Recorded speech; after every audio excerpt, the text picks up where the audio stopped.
This podcast may contain paid advertisements, but more on that later.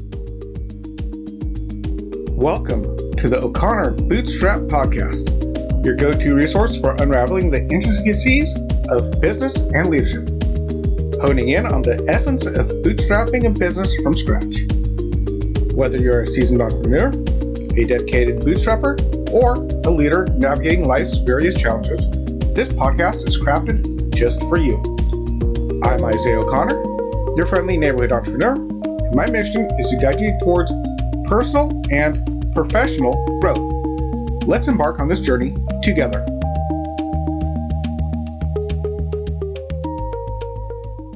Okay, bootstrappers, welcome back.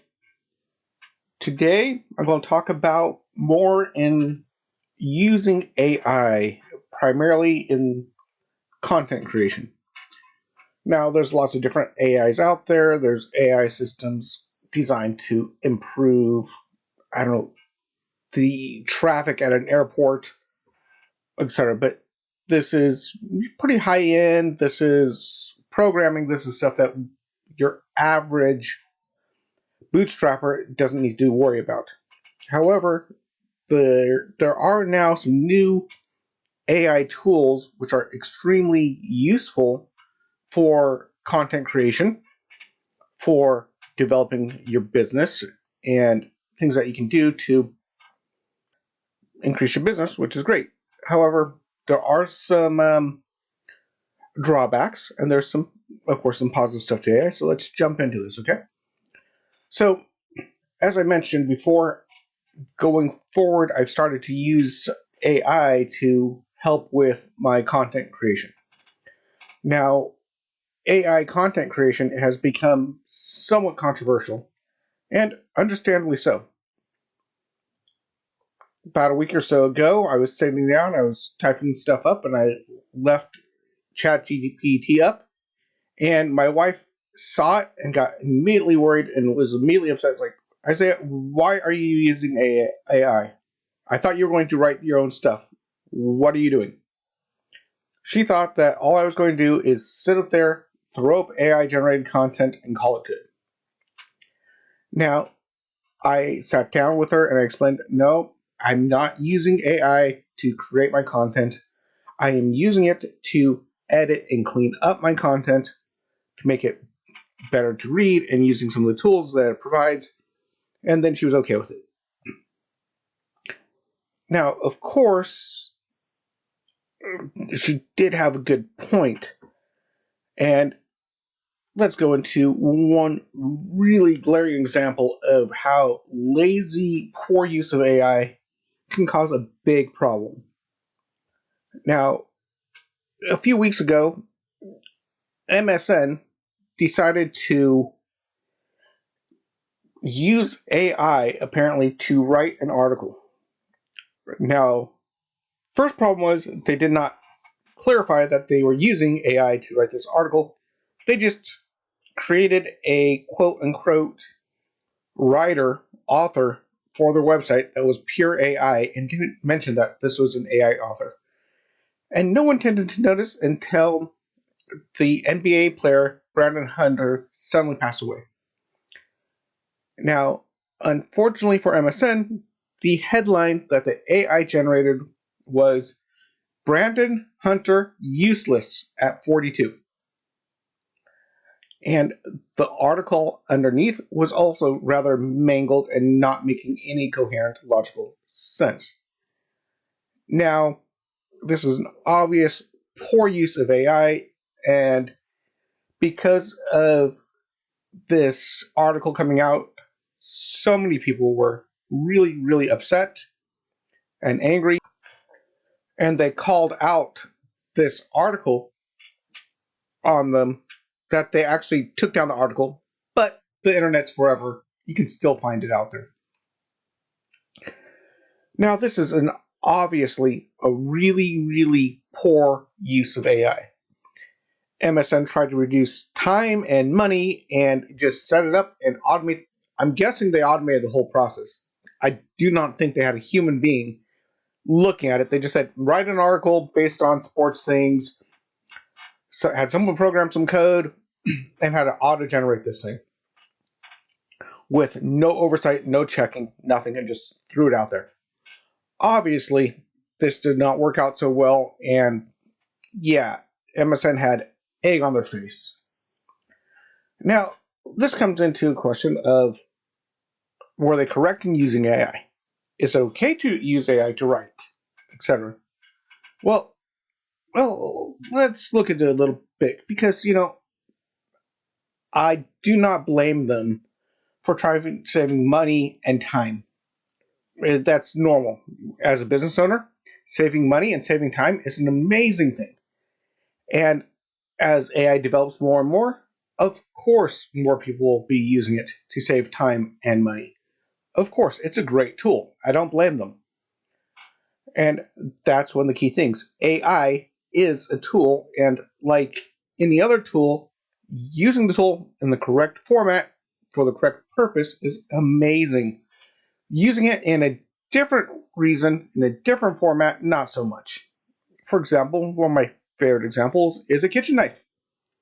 Hey, a good kitchen knife, you use it correctly, is a wonderful tool. You can make dinner, feed your family, it's great. Sure, you can make a mistake with normal use. Yeah, you can slip, you can cut yourself, but just a danger of normal use. However, you can take that kitchen knife and go out and mug somebody with it, or kill somebody with it. And in that case, the tool that's being used has been misused for horrible purposes, and that's been abused. Now, I see AI as a tool in the exact same light. Using AI, using the algorithms to help you with creating stuff that you might not be able to do yourself for any number of reasons, to help you clean up stuff, to help things be more legible. I mean, even on a very base level, Grammarly, which I've used before, as you type, it checks your grammar and spelling. That is also an AI, and it's just a tool. Fixes your spelling and grammar. I mean, it's not really that crazy. Now, obviously, there are some misuses. So, for example, one of the biggest things about misusing AI, I think the one thing where I can jump in and just really clarify, when people use AI and try to pass it off as human created, that is deceptive at its core, and that's where I think the biggest issue is. For example, I've gone to websites and clicked on the customer support chat, and it's a chatbot. And the chatbot is programmed to try to appear human.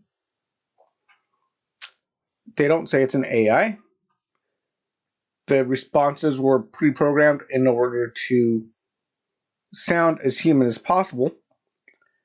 But if you don't know what the Turing test is, they don't pass the Turing test. They're not able to pass off as purely human. You can pick up that they're not. And it's really, really annoying when you are trying to get help on something and you're dealing with a chatbot that can't understand the question and is pretending to be human. Pain in the butt. I've also seen people post pictures and stories about famous people using AI. And that, again, is a big problem. For example, recently, somebody took pictures and videos of Taylor Swift, used AI, and created porn of Taylor Swift. And obviously, that's a massive, massive issue when you do something like that. Obviously, I'm against that type of use. Now, when it comes to content creation, again, you may not be trying to deceive someone like that completely, but having it do all your work for you, generating all your content with very little to no input from you, I think that might be a problem for various levels. First of all, AI doesn't sound like a person. Even when it does something pretty good or something pretty easy I've thrown at it, it still It's not there yet. It's not there. It doesn't have that human feel to it. But and the other thing is, it's just lazy and deceptive because you're not actually doing anything, and I don't like that.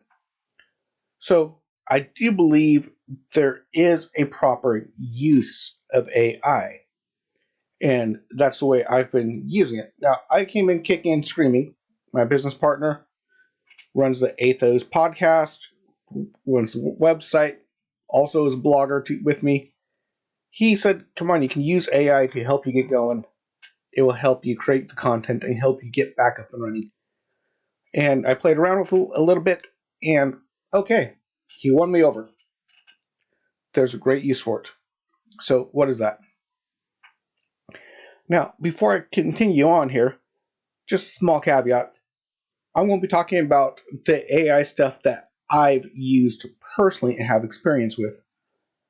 I might touch on stuff I've seen, but we'll mainly talk about what I'm experienced with. I'm not going to talk about using AI to automate your website and all the details of doing this and the other thing. I've never done. I haven't done it yet. I don't know how to do it. I'm not going to talk about it. Pretty simple.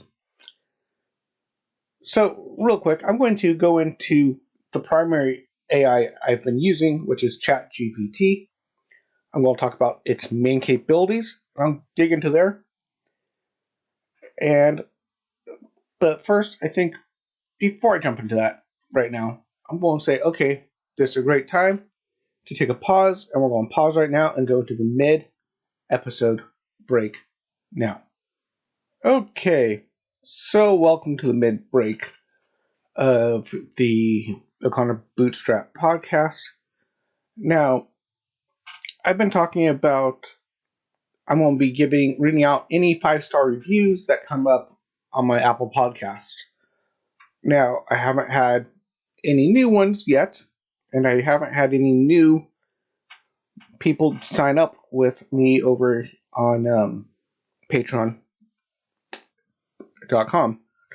But that's fine. This only is the 3rd podcast since I've started that. I'm not worried about it. However, I do have one 5-star review from 2021. Now, granted, I'll be honest, it's from my mom. She wrote a 5-star review. But I promised I'd be reading out 5-star reviews. So, she wrote this. The O'Connor Bootstrap is worth the listen. This podcast has practical, informative, humorous, innovative information, and engaging guests. As an inspiring author, I especially enjoyed the most recent interview with John David Mann. 5 stars all around. Now, yes, it was my mom. But her giving a review was her honest opinion, I know, because she wrote a book. And being a first-time author, when I interviewed John David Mann, she really found a lot of help with writing her book and getting it published because of that. And I know that. Of course, she's my mom. I knew the process. And that was just really, really cool. And I figured, hey, it's a 5-star Apple Podcast review. I promise I read them, even if it's just my mom's. I'm going to read it out. Also, you can check out the interview I did with John David Mann. That was a really nice interview. He's a great guy. He's written a bunch of books. He just put out another one recently in September. The guy is just a writing beast. He's amazing. Go check it out. Matter of fact, I just tweeted about it or posted on X or whatever you want to say. A review that interview. So you can check that out. Anyway, enough of me rambling here in the mid-break section. Hopefully here soon I will have some Patreons and some new podcast reviews to go with. Thank you. And we're going in now. Okay, we're back from the mid-podcast break. And just a quick wrap up. Just before we went to the break, I was talking about how you can use AI, how it can be abused, and I want to get into some of the better uses of AI and how to use it without going into perhaps some questionable moral gray areas. Now, first of all, what can your basic Chat GPT AI do for you? So I asked it. I said, hey, Chat GPT, what can you do? Give me a list. It can answer questions. It can translate languages. It can help you with content creation. It can generate creative writing, can aid in brainstorming, etc. It can code to a degree. It can help you with coding. It can help you learn things. It says learning assistance. You can engage it in conversation. It can help you problem solve, and it can help it with writing and editing. So I'm going to jump into each of these here. First of all, the using the AI as a research tool, it's really nice to use as a quick research tool. It can give you a quick answer, really quick, that can help you with your research. Now, it's not perfect. So, for example, I asked a question about helium and the helium shortage, and it was pretty accurate. And then I asked it about the helium find in Tanzania, which it didn't know about. So it doesn't know super intricate details. It can give you kind of a lead to go with. Now, I'm a balloon artist. Understanding helium and the sourcing of it and the supply chain of it and the pricing of it is super important to me. So when I was asking these questions, I was testing it out to see how it would do. Yeah, it did okay. And I have the same opinion of something like Wikipedia. Wikipedia can be a great resource, but you don't need to rely on it. It's great for a surface level understanding of something. If you need more, you need to actually go do deeper research. Same thing with AI. Now, you can also use AI to translate languages. But with AI, even ChatGPT, Google Translate, any other translating software, it runs the same problem. It can't catch nuanced meanings. It misses cultural context. It can directly translate things.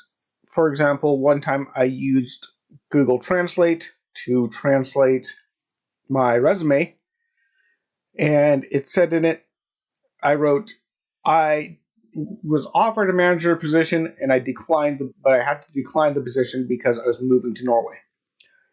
Google translated the word declined into laid down.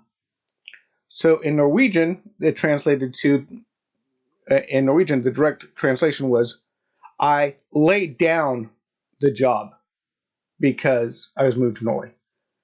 Obviously, had some struggles with this.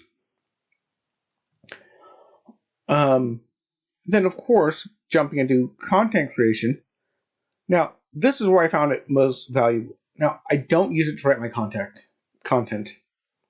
I sit down with my computer, with my keyboard, and I type and type and type and type and type. This last blog post, this last podcast, no exception. I wrote several pages of content and then took it over to AI to clean it up. So that's part of it, cleaning up. But then, what really makes it helpful is taking my content and changing the format. For example, I take my blog post and then reformat into this podcast script. Ugh.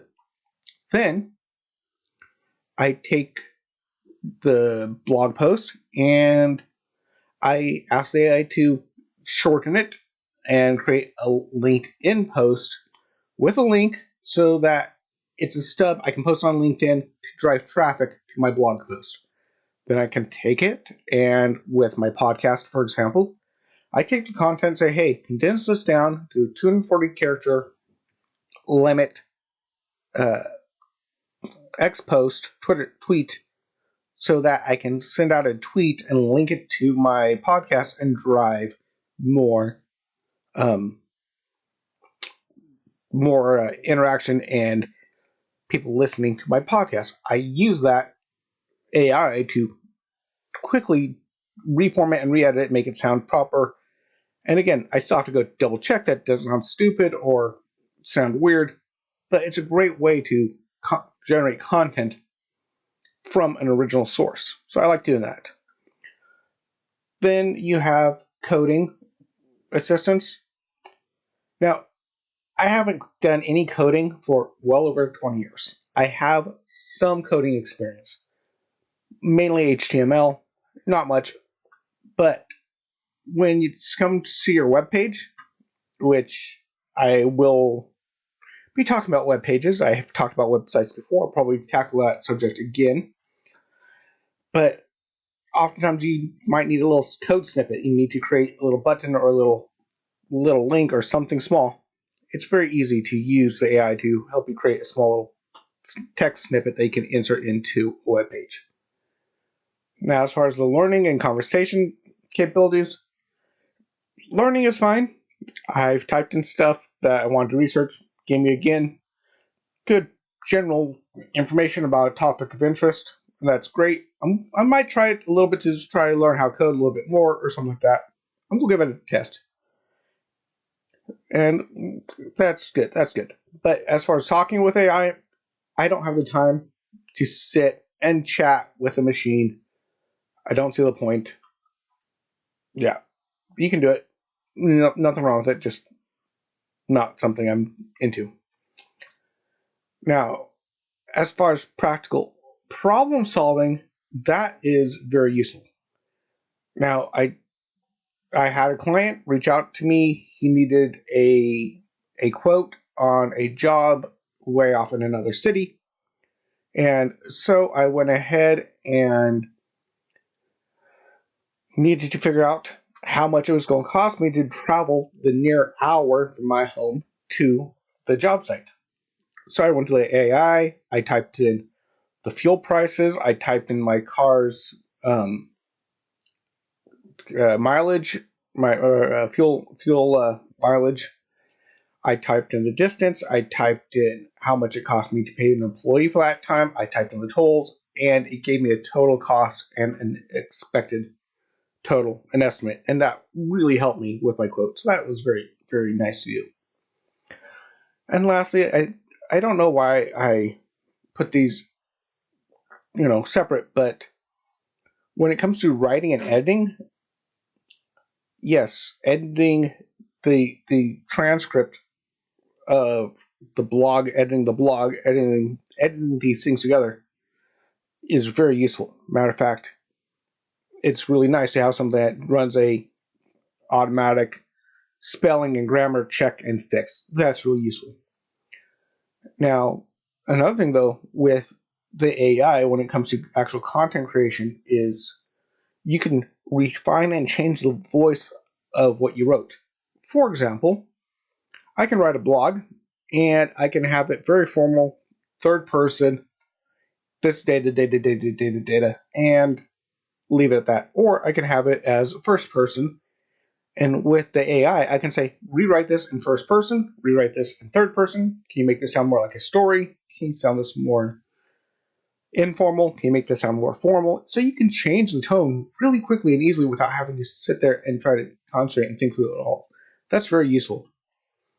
And another thing I found useful is with something like a chat GPT is I do have it create drafts of standard forms and items that are pretty, boilerplate, very practical stuff. The practical stuff that I really suck at.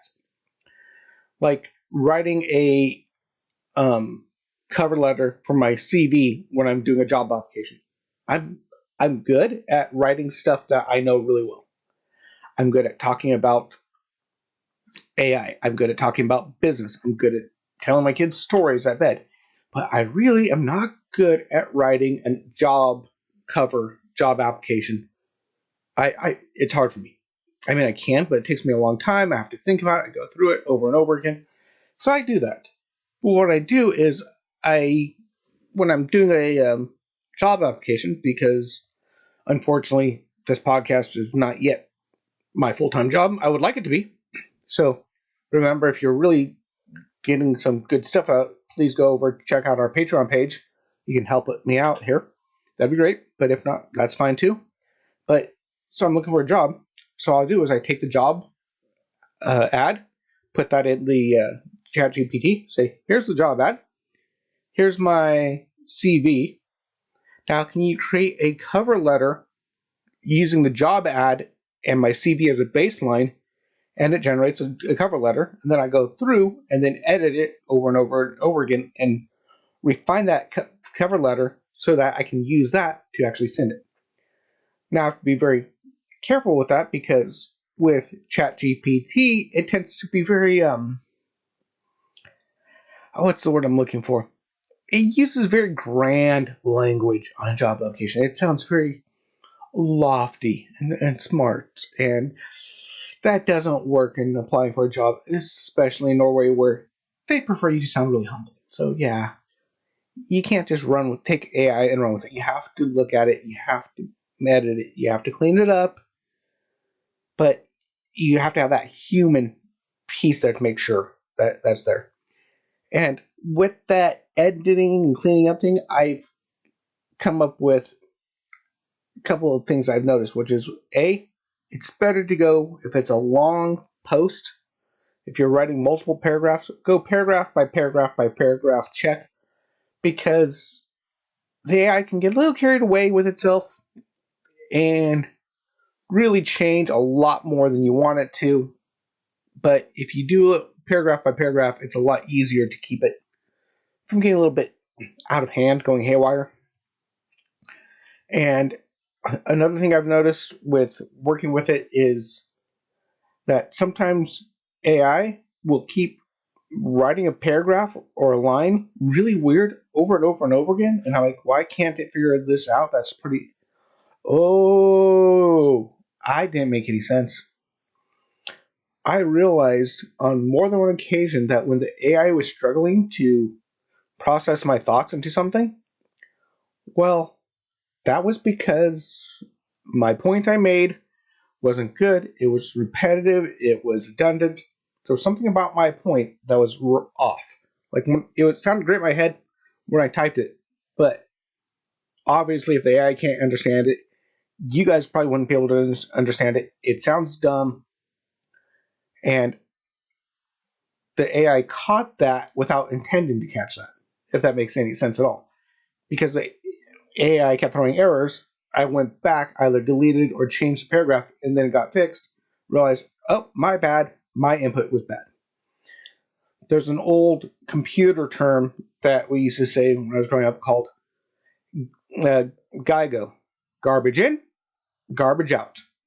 That's another thing about AI is when you're using AI, if you give it garbage to work off of, it will spit out garbage back. And that goes in back, and that kind of is a good lead into image generation with AI. Now, I haven't really used AI image generation. I've used one to make a picture of boots for the Bootstrap. One of the levels on the Patreon page, just a picture, just a photo, and I think that's very, very much the use that I find really with that, which is using AI to generate a static image for something like a blog post or a meme, if you want to do a meme or something along those lines. I think that's great. But at the stage we're at now, yeah, you can tell quite often when there's an AI generated image. I attempted to make an image of a person. One of my favorite quotes: "An entrepreneur is a person who jumps off a cliff and tries to build a plane on the way down." I typed that into an AI, and oh boy, there were some strange looking planes I got there. Planes with like propellers where the wing was supposed to be, and the wing where the propeller was supposed to be, and a person jumping on it and waving with his arm transforming into an airplane part. Yeah, it's not completely there yet. And again, if you use AI, I don't think it's a huge deal if you just post a simple picture that's an illustration. in a blog, you might want to write this as an AI picture, but I don't think it's a big deal if you're not saying this picture is representative of something. But again, I've seen AI images being generated to deceive people, and that I have a big issue with. I've seen that in politics.